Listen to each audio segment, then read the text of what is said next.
Welcome to Simcha, a celebration of life. I'm your host, Eitan Berger. Elisheva Shira is an American-born and trained artist living in Israel. She holds a bachelor's degree from Parsons School of Design in New York City and a Master of Fine Arts from SUNY New Paltz. Elisheva has exhibited her work in the US and abroad. She is now living in the hills outside of Jerusalem in Israel with her husband and 5 children. Simcha traveled to Israel to chat to Elisheva about her work.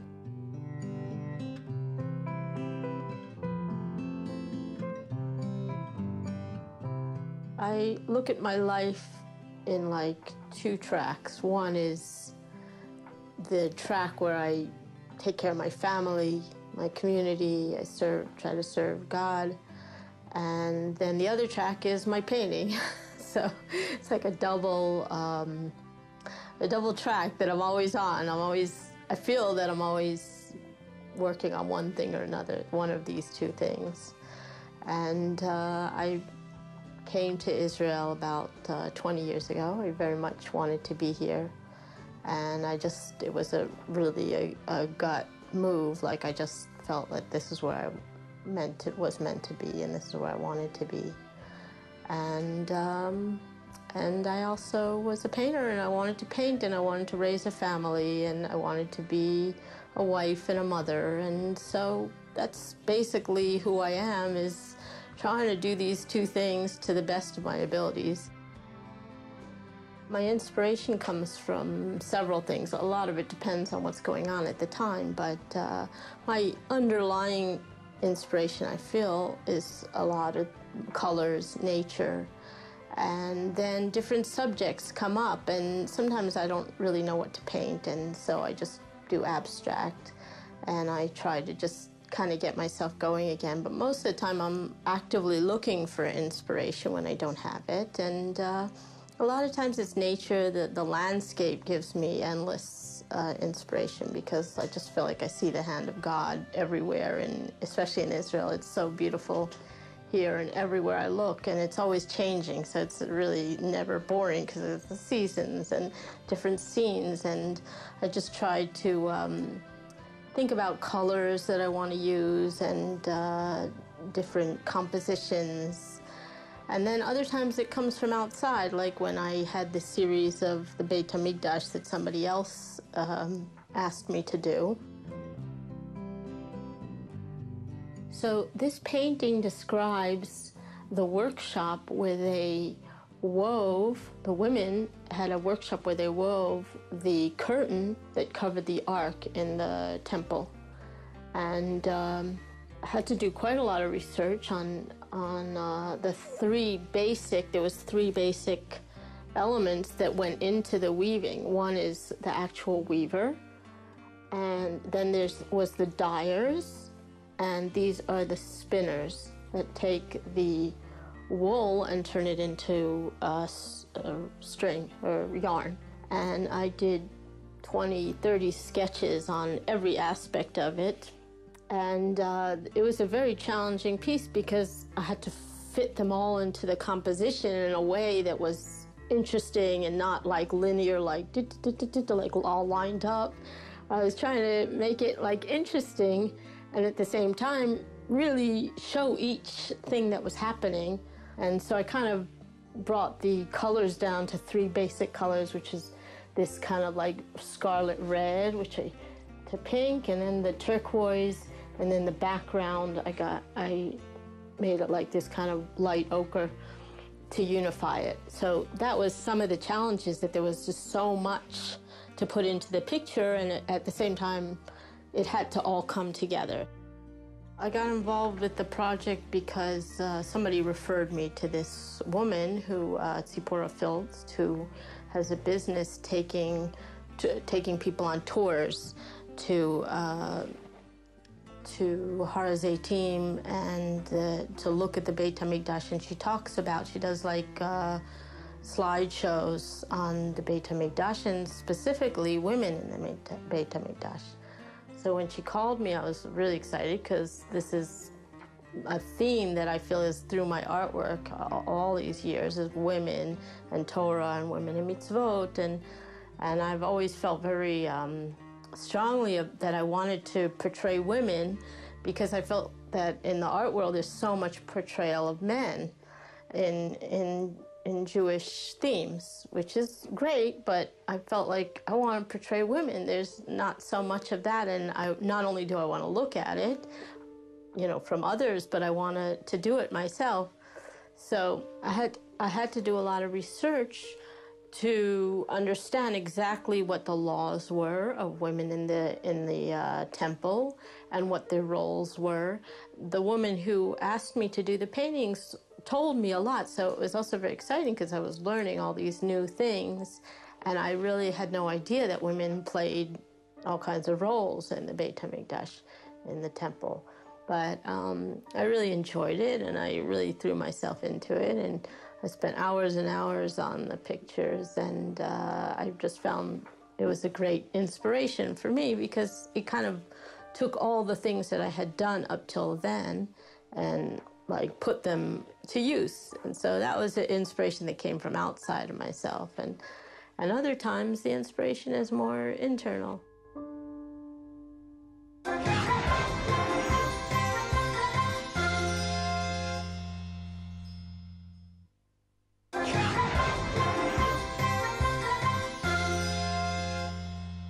American-born Israeli artist Elisheva Shira is quoted as saying of her work, "The paintings are a visual expression of a spiritual journey, using the form of portrait, landscape, or abstract images."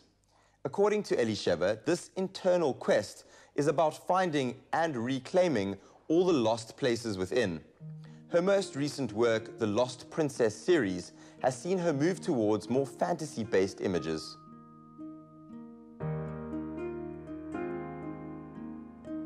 I did a whole series on what I called the Lost Princess. It started out based on a story by Rabbi Nachman about the Lost Princess, and I feel that I've developed in that it's pushed me to think about things more deeply and to relate to my work more deeply. So it was maybe started out as wanting to make a beautiful picture, but then it developed into not just a beautiful picture, which is also important, it's not any less, but it was also a beautiful picture about concepts, and particularly the concept of light, bringing light into the world, because I feel that this is in history a time when, I don't know if there's any more darkness than before, but we know about the darkness a lot more. It's publicized more. So I felt like this was my little, to publish the light, to publicize the light, to show the light, and particularly as it related to women. Not just women, obviously, it's also important for men, but as I said, I felt like there was a voice lacking for women, from women artists and to women in mitzvot, that I wanted women to be able to connect to mitzvot more deeply, and to just beauty in general. So this painting I did when I was doing a series of very imaginative, kind of self-exploratory, which I called The Lost Princess. And the idea behind it was the lost places within that are connected to God in different ways. So I decided to do this painting, and this painting actually took maybe 6 months to a year. I went to the zoo 15 times and drew those flamingos, because I knew that if I tried to do a flamingo painting and I didn't get the flamingos looking like flamingos, that it would be just kind of like this cartoony, silly thing, and I didn't want it to be that way. So I just kind of wanted it to be like the woman is like a flamingo, and I just really enjoyed the process. And in the end, I did the picture, and I was really happy with it. I didn't know how the woman was going to be like a woman and a flamingo. I didn't know how that was going to all work out, but then I felt like it did at the end. So I was quite satisfied with the way it came out.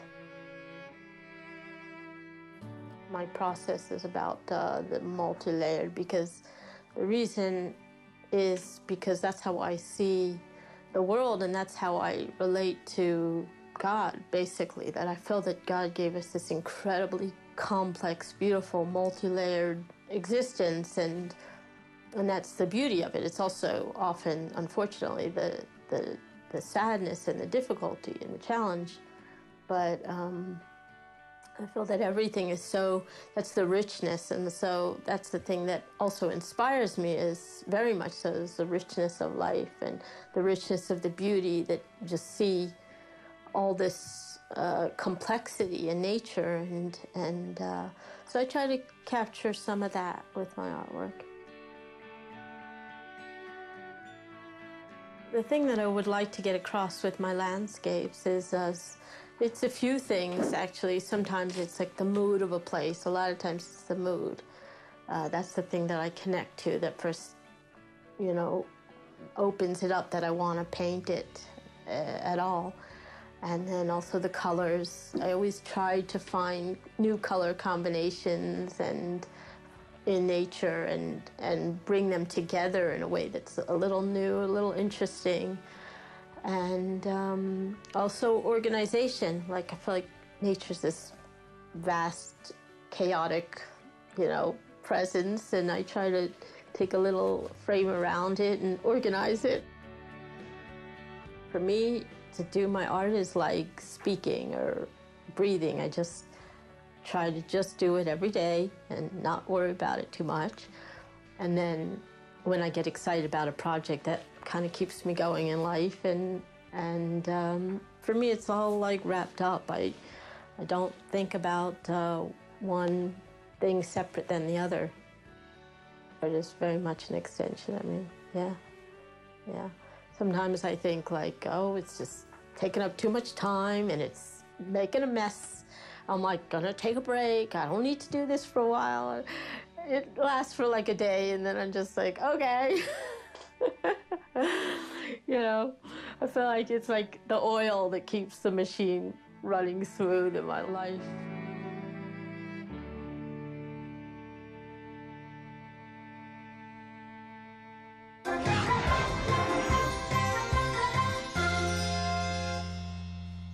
Today, we continue our series on the righteous men and women of the Bible. Rebbitzin Tova Goldstein chats about Leah, who was one of the wives of Jacob and the matriarch of 6 of the 12 tribes.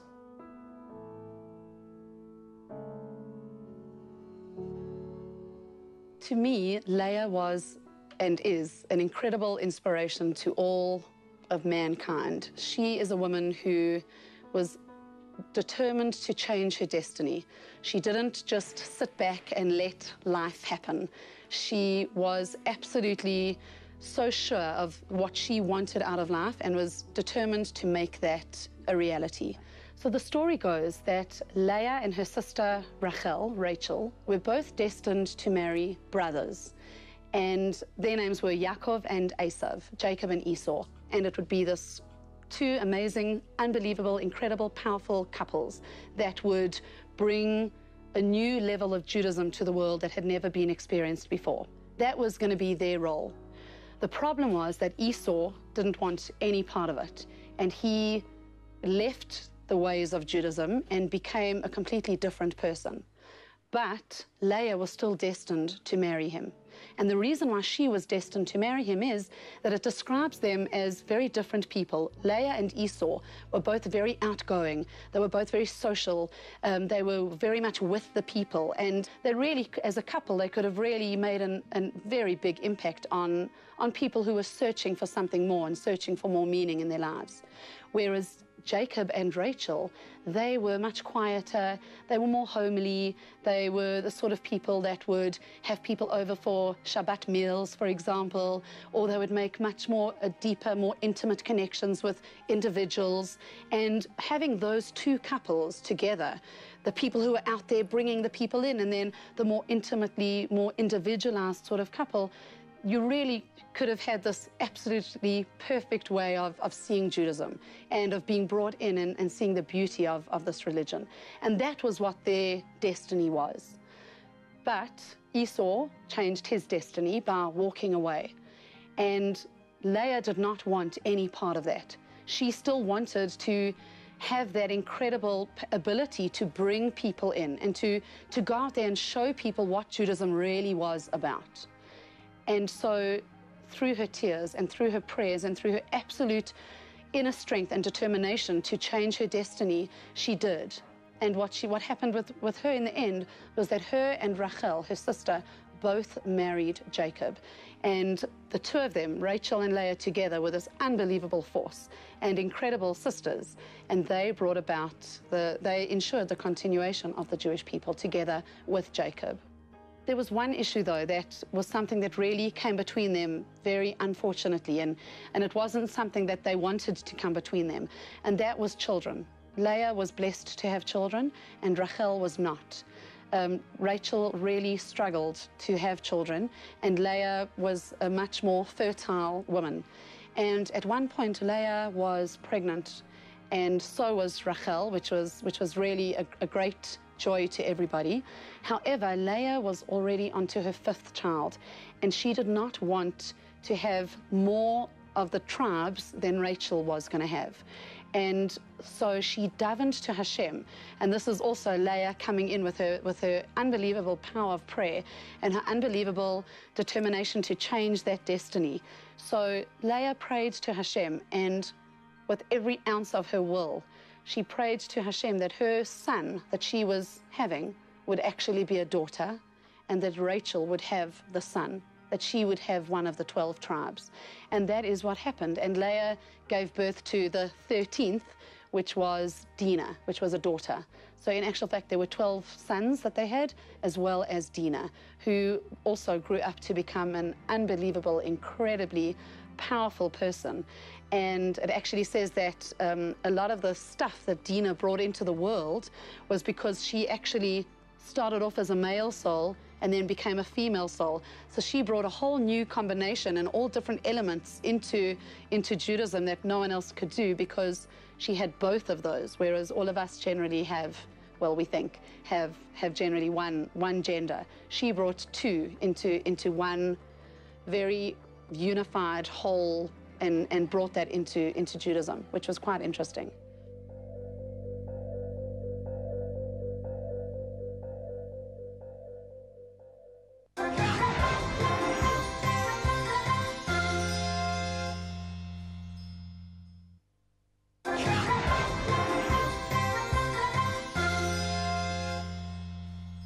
Today, Rabbi Weinberg delves into the life of one of our patriarchs, Joseph, in the continuation of this week's installment of the righteous men and women of the Bible.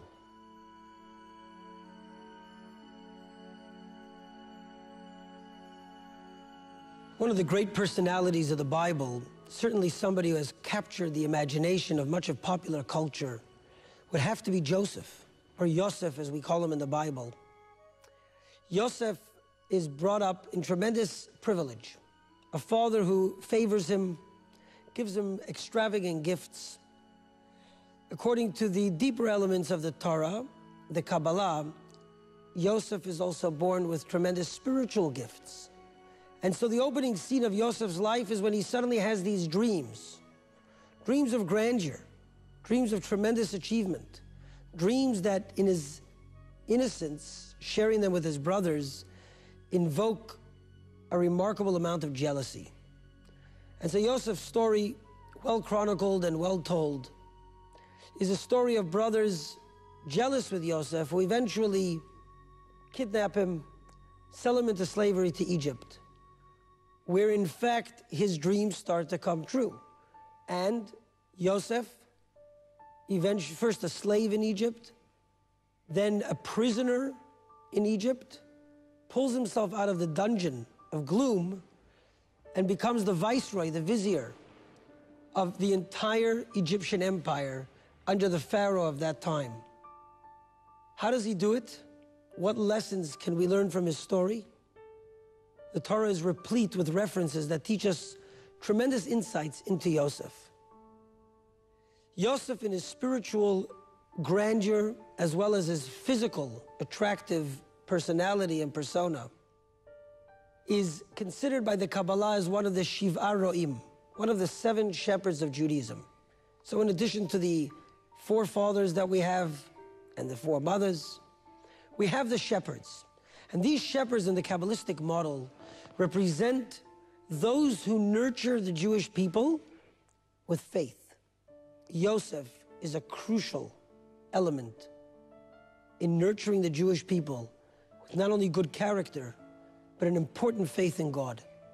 The Torah describes Yosef as successful, first in the home of his master, Potiphar, as a slave boy. We then read about Yosef being a successful individual when he even plummets lower, having been falsely accused of attempted adultery and having been thrown into the dungeon. And yet in that terrible, abysmal state, we read that Yosef once again is successful. And these descriptions in the Torah and the Bible force us to reconsider our definition of success. Indeed, the Hebrew word for successful, matzliach, as described in the Bible, really, if translated correctly, would be one who causes others to be successful. That is Yosef's secret of success. In any situation that he finds himself, he looks for ways to enhance the welfare of others. As a slave boy in Potiphar's house, he becomes completely in control of everything, because whatever he touches somehow becomes successful. The success bears out as a success for his master, Potiphar. And when he ends up in prison, once again, he is allowing the jailers to be successful in their job of managing the prison. He helps them run the affairs, and he concerns himself with each individual. And it is in that moment of concern and of care for the other that lie the seeds of Joseph's rise to greatness.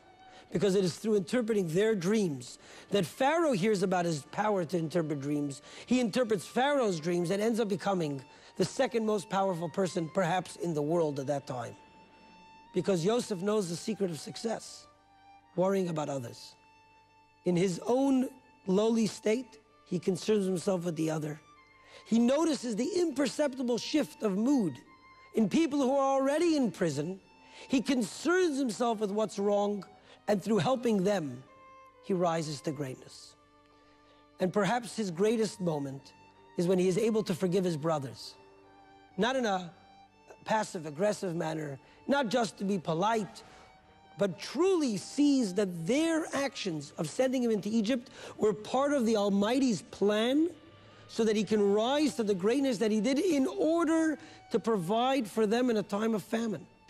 From Yosef, we learn what it means to be successful. From Yosef, we learn how to forgive. And from Yosef, we learn the power of noticing and caring about the other. From Yosef, we learn how to seize the moment.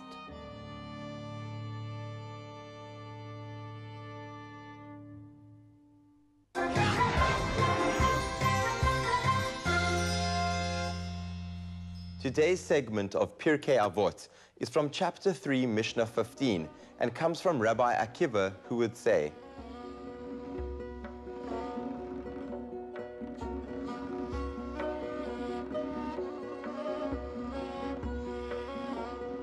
all is foreseen, and freedom of choice is granted. The world is judged with goodness, but in accordance with the amount of man's positive deeds. Unfortunately, that's all we have time for this week's episode of Simcha. As always, it's been a pleasure to have you join us. If you'd like to be in touch, please find us on Facebook at Spirit Sister Productions and drop us a line. From myself, Eitan Berger, and all of us here at Simcha, have a great week and goodbye.